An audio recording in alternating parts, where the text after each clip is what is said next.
Olivier, bonjour. Merci d'avoir accepté notre invitation. Oui, Je bonjour vais, Tamara. je vais te proposer trois questions au sujet de de notre humanité.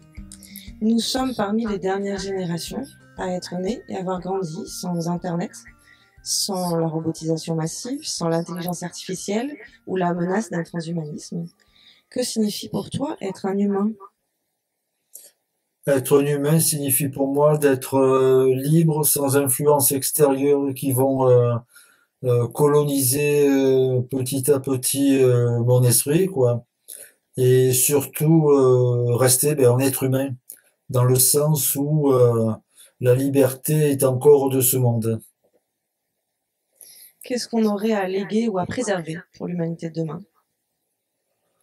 Disons que pour cet aspect-là, ça va être très difficile quand même, parce que l'être humain est rentré dans une phase où peut-être nous ne nous rendons pas compte de ce qui est en train de se passer pour les conditions climatiques, mais je pense et je vois que l'être humain est rentré dans une phase où il ne pourra rien préserver en fait.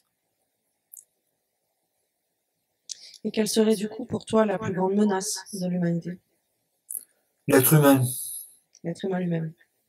L'être humain parce que depuis qu'il est être humain sur Terre, il y a une évolution qui est dans le même sens. Et depuis comment pourrais-je dire, la, depuis qu'il y a eu la Révolution française, il y a une accélération du rythme, du manque de respect à l'être humain et les conditions techniques, les inventions vont dans le sens où tout est renié.